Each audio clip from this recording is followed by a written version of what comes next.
I met Kathy probably in 2005, and I'm an advocate, a special education advocate for disabled children. And so Kathy had called me in, and I don't remember which child was first, but I ended up advocating for all three children. And most of the time I end up helping out the families, because the families have issues. They need resources, they need help. They don't realize that they could get Medicaid for their children who are disabled, or Social Security, disability. And so what I do is I refer them, usually. Kathy's big problem was that her house was falling down around her. So probably about 3 years ago, Kathy and I made a pact. We were going to start praying because her house needed to be rebuilt. Kathy's friend Rita nominated her for Extreme Makeover in 2008. I had a video camera, and so we decided to try that again in 2009.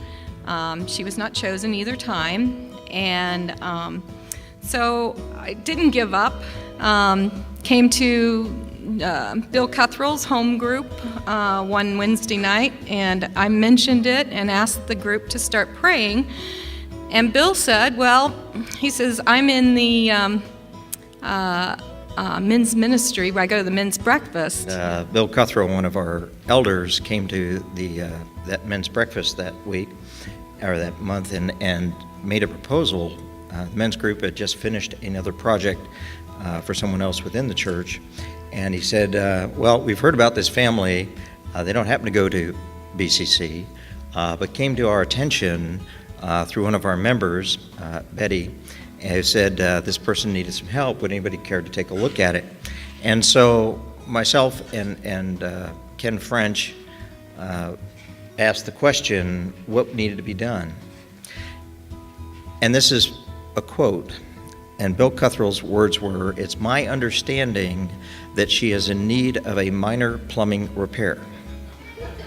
So Ken and I went down to the house, and we took one walk in, and obviously it was more than a minor plumbing repair. And I remember presenting this and having several conversations with the elders, and I will share in transparency and candor, their response at first was, this is too big for us. Because we went to leadership thinking that was going to get resolved there, and really that was the Lord's way of saying, no, you need to figure this out yourselves. And so we started working that, and Betty kept on working and churning away. And so I finally got into touch with Tim Beat in June. I think it was June 20th of 2010. And Tim said, sure, I can help. We can figure this out.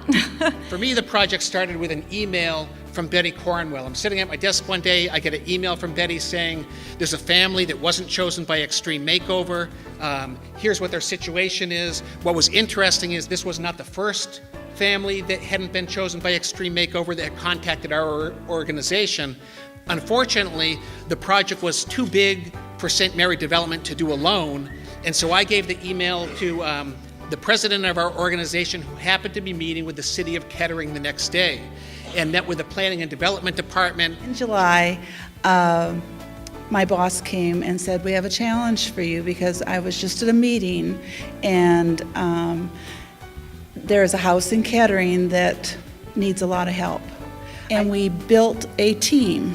I sat at my desk and thought, okay, in order to get people to buy in, they have to have ownership, they have to have control. So I subdivided the project into rooms and tasks and opportunities. And then we had our 4-man executive team. We started having meetings.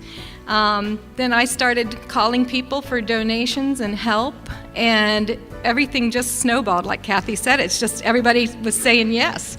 So we started having big project meetings, and we're here today because God just thought the timing was perfect, I guess. This was the time to happen.